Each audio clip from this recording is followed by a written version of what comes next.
Heavy transport company के संस्थापक स्वर्गीय बीरा सिंह की आज 6वीं पुण्यतिथि श्रद्धापूर्वक मनाई गई। कंपनी के मौजूदा डायरेक्टर एवं स्वर्गीय बीरा सिंह के सुपुत्र इंद्रजीत सिंह छोटू के नेतृत्व में एक श्रद्धांजलि सभा का आयोजन रखा गया था, जिसमें सभी समाज के लोगों ने बड़ी संख्या में शामिल होकर स्वर्गीय सरदार दलबीर सिंह को भावपूर्ण श्रद्धांजलि दी। 6वीं पुण्यतिथि के अवसर पर एसटीसी परिवार ने शहर के लोगों के लिए 3 महत्वपूर्ण सौगात भी दिया, जिसमें एसटीसी परिवार जरूरतमंद लोगों के लिए 100 वाहन और 200 फ्रीजर निःशुल्क उपलब्ध कराए गए हैं।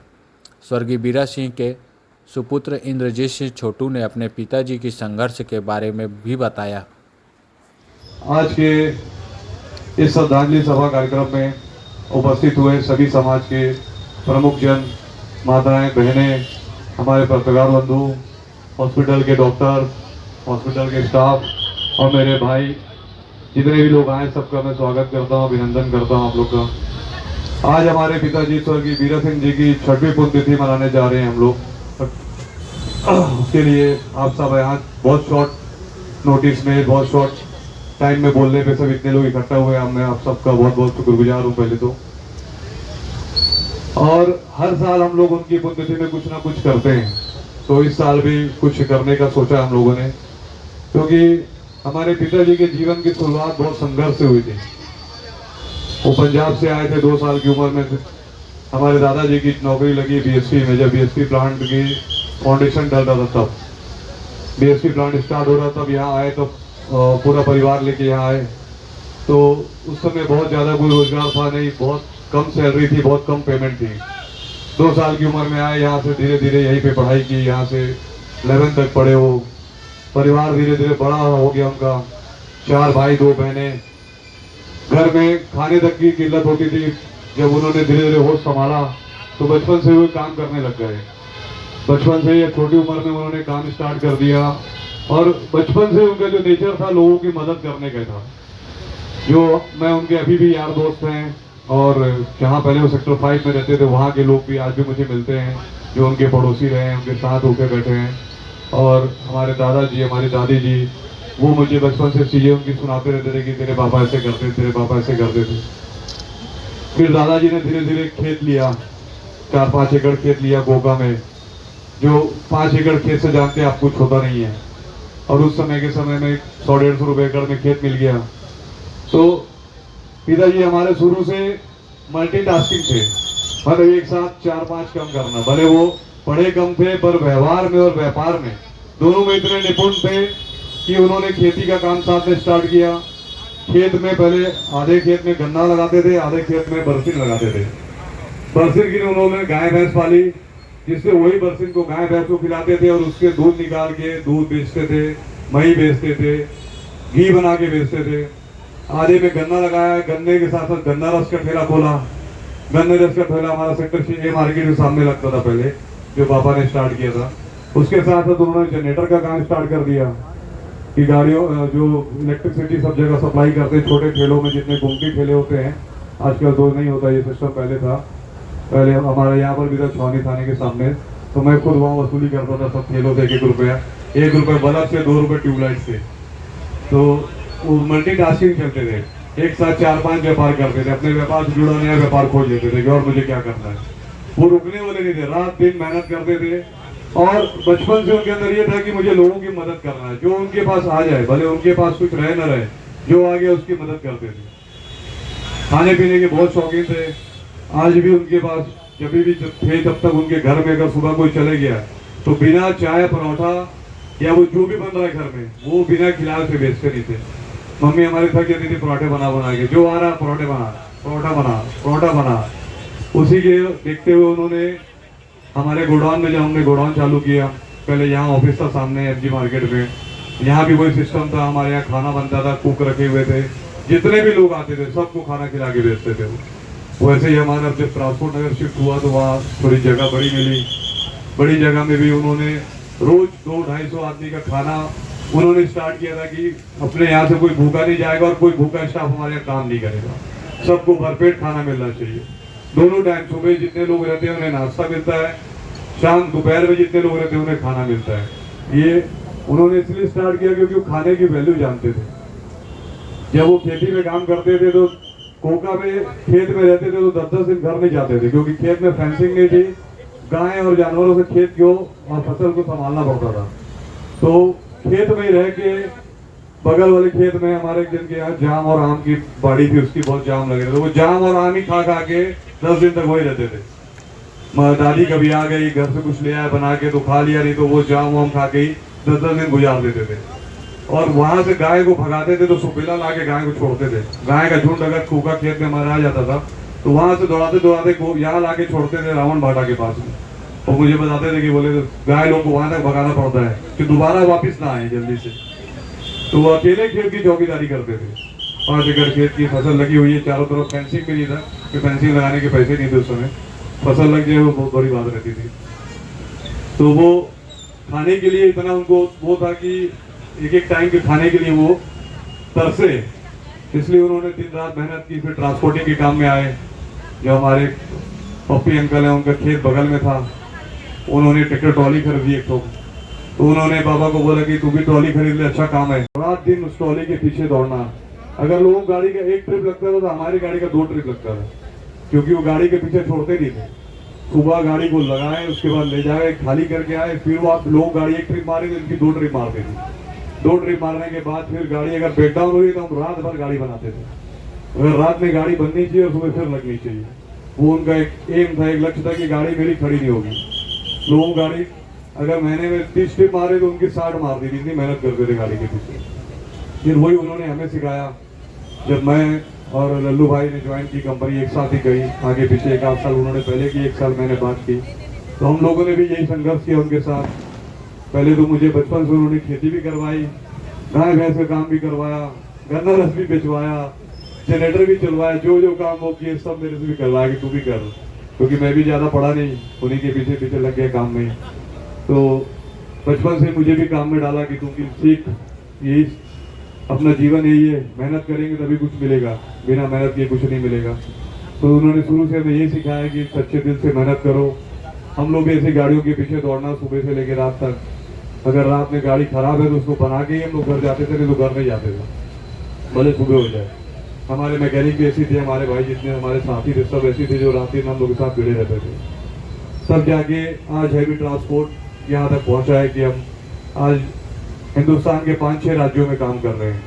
वो उनकी मेहनत और उनकी लगन थी जो उन्होंने हमें मार्गदर्शन दिया, प्रेरणा दी, तब हम यहाँ तक पहुँचे। और हमारी पूरी टीम की मेहनत थी। लल्लू भाई सुबह रात को हम लोग गाड़ियाँ लोड करके लाते थे चौरदा से, तो सुबह 4 बजे आके गाड़ियों को लेके जाना और जहाँ का माल है वहाँ तक पहुँचा के खाली करा के फिर 8 बजे 9 बजे तक वापस लाना, फिर उसको लगवाना। ये लल्लू की ड्यूटी थी। और दिन भर मेरी ड्यूटी थी मेंटेनेंस कराना, पूरी गाड़ियों का मेंटेनेंस में। यहाँ से नंदनी रोड के 150 चक्कर मारता था दिन भर पार्ट्स लेने के लिए। चौधरी चौक में दुकान थी, महेश्वरी ऑटो, एक थी आरजे मोटर, यहाँ लीलैंड का सामान मिलता था और टाटा का, और महेश्वरी वाले के यहाँ ट्रैक्टर का सामान मिलता था। तो दिन भर में मैं अपनी, मेरे पास वो थी स्पार्क, जैसे मेरे दोस्त लोग बहुत घूमे हैं, पीछे बैठे हैं स्पार्क में बहुत घूमे, साइकिल में भी घूमे। तो स्पार्क से मैं 100-150 चक्कर मारता था सिर्फ सामान लाने के लिए। और एक ग्राउंड उस समय जाओ ना तो पूरा धूल से सन जाता था आदमी ना, शक्ल दिखते नहीं था, इतना धूल था। अब तो खैर बहुत रात हो गई धूल से। तो ऐसा करते करते करते हम धीरे धीरे यहाँ तक पहुँचे हैं। और उन्होंने शुरू से मुझे ये सिखाया कि लोगों की मदद करना बेटा, जो अपने पास है जितना है, जो मदद तुम कर सकते हो उतनी करो, भगवान तुम्हें फिर देगा। अगर तुम किसी को दे रहे हो सच्चे दिल से, किसी की मदद कर रहे हो तो तुम्हें फिर देगा। क्योंकि उन्होंने भी एक एक चीज के लिए संघर्ष किया, तो वो कभी भी कोई उनके पास आता था तो खाली नहीं भेजते थे। भले उनके पास जो हो, जितना हो सके उतनी उसकी मदद करते थे। उसका अगर वो चाहता था कि मैं कोई व्यापार करूं, व्यापार करने में मदद करते थे। कोई चाहता था कि मुझे कुछ और चाहिए, जिस भी टाइप की वो किसी की डिमांड रहती थी, वो उसमें जितना करना हो सकता था उनसे उतना करते थे। तो इसीलिए आज सबका पूरे शहर में प्यार है। और उसी कड़ी में हम लोग भी अब यही कर रहे हैं समाज के लिए, जो मैं कर सकता हूँ उनके जाने के बाद उनकी याद में कुछ ना कुछ हर साल करता हूँ। और बीच बीच में तो छोटी मोटी समाज सेवा हम लोग करते रहते हैं जो हमसे हो पाता है। इसी कड़ी में हम लोगों ने पहले साल जब वो उनका स्वर्गवास हुआ तो नेहरू नगर गुरुद्वारे में हमने 15 kVA का सोलर सिस्टम लगा के दिया था, क्योंकि गुरुद्वारे वालों का ही मुझसे था कि बिजली बिल बहुत आता है, आप बिजली बिल के लिए कुछ करिए। तो हमने वो सोलर सिस्टम लगा के दिया, जिससे आज वहाँ मेरे हिसाब से तो बिल बहुत कम आता होगा, क्योंकि नेहरू नगर का गुरुद्वारा हमारा मतलब मेन सेंटर पॉइंट है, जिससे लोग बाहर के आने जाने वाले उसे देखते हैं। और वहाँ की लाइटिंग व्यवस्था आप लोगों ने देखी होगी, इतनी भव्य है कि दूर से देखो जैसे लगता है उसे देखते रहो। तो उसकी लाइटिंग का बिल बहुत आता था, तो मुझे गुरुद्वारा उन्होंने बोला, तो मैंने ये पहला साल में किया। सेकेंड साल में हमने हॉस्पिटल का निर्माण करके ये लोगों को हॉस्पिटल की सौगात दी।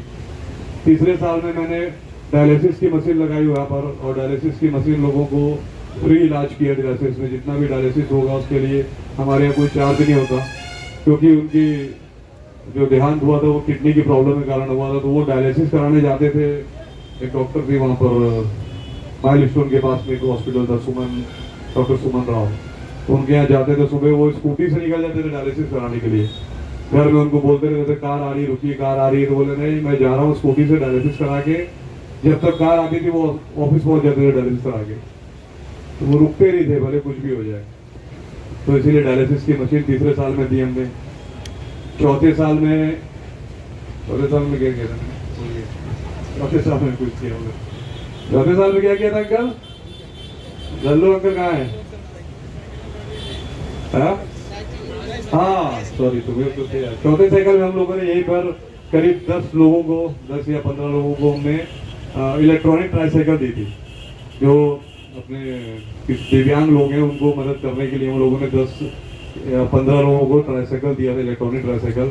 और 5वें साल में फिर हमने कुर्सी पारा गुरुद्वारे में वहाँ पर एक वाटर कूलर लगा के दिया था, और वहाँ पर भी बिजली की बिल की समस्या थी और वहाँ पे स्थिति थोड़ी ठीक नहीं थी। तो वहाँ के भी गुरुद्वारा प्रबंधक कमेटी ने मुझसे बोला था कि यहाँ पर सोलर सिस्टम लगा के दो, तो वहाँ भी 15 kVA का सोलर सिस्टम लगा के दिया।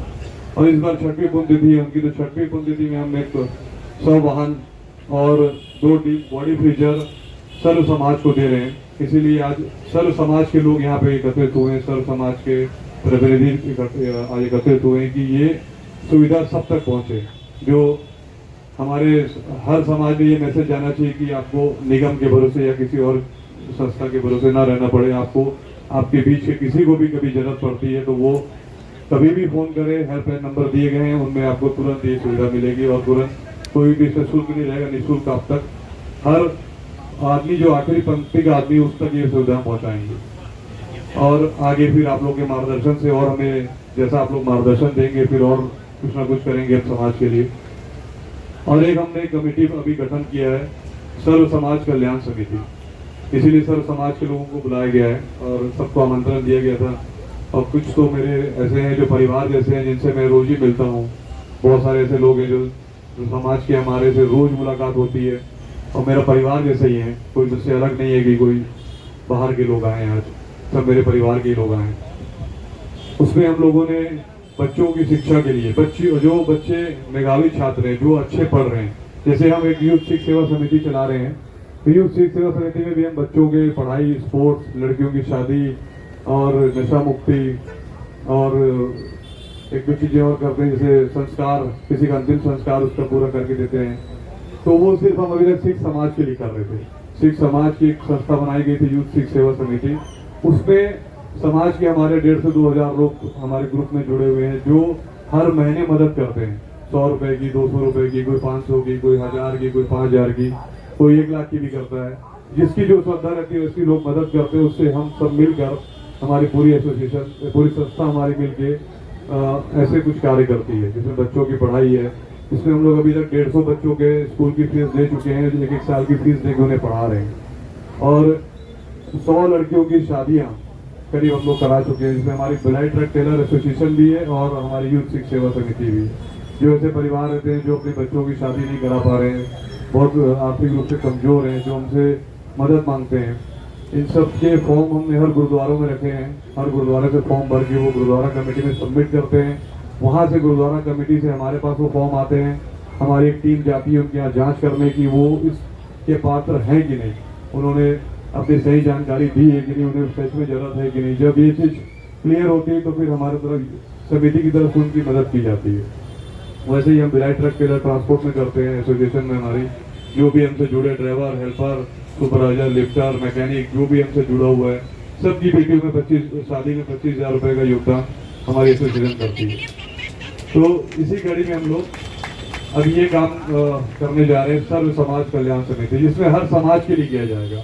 अब सिख समाज और Bhilai truck trailer transport association से जुड़े हुए लोग के अलावा भी हर समाज के लोगों के लिए जो इस चीज की जरूरत है जिन्हें, इसलिए हमने ये समिति का गठन किया है। और समिति में हम बच्ची जो बच्चे सबकी रखे हमने बच्चियों की जो मेधावी छात्र हो, जो अच्छे परसेंटेज लेकर आ रहे हैं, जो अच्छे नंबर से पास हो रहे हैं, उन्हें हम मदद करेंगे। जो बच्चे स्पोर्ट्स में अच्छे खेल रहे हैं, जैसे गोल्ड मेडलिस्ट बच्चे हैं, उन्हें आने जाने की दिक्कत हो रही है, कहीं बाहर उनका सिलेक्शन हो गया उसकी दिक्कत हो रही है, तो वो हमारी समिति करेगी।